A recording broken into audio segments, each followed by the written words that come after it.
Hey everyone, okay, so today I'm going to be giving you my thoughts on the new foundation and powder by Mcgrath. And this is the foundation, and it is the Mcgrath Labs, and it is the Skin Fetish Sublime Perfection Foundation. Now, I'm a big fan of the Mcgrath eyeshadows. I've used them for since they've been out, and I have every single palette. I just received my last palette today. I bought every single thing myself, just so you know. Really like the eyeshadow textures, think they're beautiful. A lot of people make a lot of fuss about the special shades, which are more of a, they are peculiar because they're not a celestial, but they are special, but they're very nice, and I'm very pleased I have them. Like them very much. Bit like that about the amount you get in there, because it's a very small amount for what you're paying, but each to their own, and I still buy them. Okay, foundation. So you get 35 mils of product in this foundation, which is 5 more than most other companies. You also get a high price tag that goes with that, but this whole line is a very high-end product line. And again, it's worth mentioning, I do own a lot of it, including the highlighters and all that kind of other stuff in every single eyeshadow. So I do very much like it. Go away, you gnat.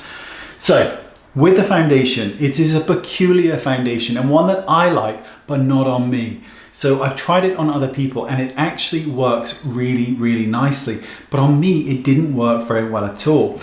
It made my pores, particularly on my nose, regardless of whether I used my fingers or a brush, look really, really big and almost like blackhead kind of thing. It just did not work on me, but I was never going to wear it anyway. But the other people I used it on, it worked like a dream and it was beautiful.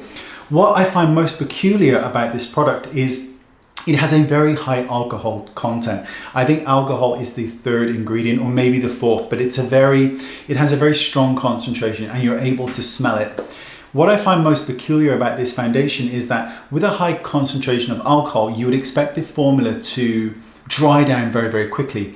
And this didn't do that. It did not dry down quickly. And that's what's so bizarre. So I kind of wonder, well, why is there such a high alcohol content when there is so much slip to the foundation? Because there really is a lot of movement. And although it does dry down, it does take a little bit, particularly if you're using more than one pump of foundation, which you probably will be with this foundation.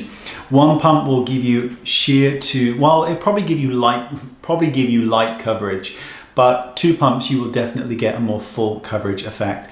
But I just found it quite peculiar. And again, I don't think alcohol is bad in a foundation or in skincare. I think it's a very misunderstood ingredient. Some people are very sensitive. And of course, if you're going underneath the eye area, some people are just not going to like it. So let's move on to the powder. Now, this is the Mcgrath Labs powder, and I got the shade Light Medium 2, and it is the Sublime Perfection Setting Powder. Now, it is beautiful in terms of the lightness of it. It's so airy and dreamy and gorgeous. It is truly sublime, and it lives up to its claims of being sublime. I think the color section is a little bit odd with the light medium one, because when you look at the color spectrum from their foundations, the shade I got to try for myself was shade 9, which is slightly more on the pink side of things in terms of coloring. But this powder was recommended for that group of products. But the powder is very, very yellow, very yellow. And it's almost like you're counteracting that undertone from the foundation. So I thought that was quite strange. It goes on like an absolute dream. And the main ingredients are talc and mica. Now, talc is what gives it that silky, silky feeling, and mica is what gives it this shine. Now, we're not talking glitter or shimmer. There is just a reflection on the product, and it is a beautiful reflection, and a lot of people will love it because you can matte down, but still give the skin some life without it zapping it away. A lot of people are gonna love that aspect of it. Don't be put off by talc. Talc is in so much. It's not a bad ingredient. Unless you're applying a lot of it internally, it's really not that big of a deal from the research that I've seen. But some people don't like it, and I get that. The only negative with this product, and it's a small negative, and there's a pun intended in that, you get no product. Now, I do realize that this is a high-end brand, but at the same time, there is very little product in this powder. There is 5 grams. So for £51 in the UK, you're getting 5 grams of product. It is a minute amount, and I find it incredibly, when I first got it, I was a wee bit shocked at the lack of product. Now, this powder compares best in terms of texture to the Hourglass, which is the Veil. And the Hourglass one, it's a great powder, you know, it's an expensive powder, it's a great powder.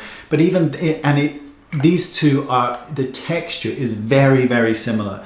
But obviously with Hourglass, it's still a high-end brand. You're getting 10.5 grams of product. But with this one, with Pat McGrath, there's just 5 grams. And when you compare it to something like, which is a totally different texture, but in general, Laura Mercier, it's a high-end brand, you're getting 29 grams of product in there for almost half the price. And that is a high-end brand too.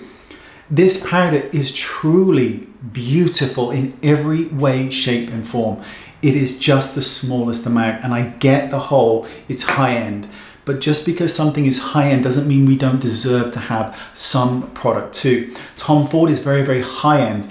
Their bronzers are very, very expensive, but you get 20 grams of product. It is a huge amount of product that you're getting for your money, and they're massive. And when you go, I can't spend $90 on a bronzer, but then you're seeing that you're getting 3 times the amount from other high-end brands, and you understand why you're paying that price tag. It is a shame because it's probably one of my favorite powders I've ever tested. It is incredibly beautiful on the skin, and unlike the Veil, which I think is a little too much to use as a all-over setting powder, this really can be used all over the face, and it gives the skin a beautiful appearance. It's just such a little product, and I just find that quite sad. But I probably will get some more, but you know, I'm going to be like, there you go, that's enough, thanks very much. But it is a beautiful product. It is a beautiful product. There you go. That's my thoughts on the range. Let me know what you think in the comment section right down there. And soon I'll be up to my 30-day trial of this. Now, it's not a Clarisonic, but vibrates. And it's not a sex toy, unfortunately, because I've tried and it didn't work. See you next time. Bye-bye.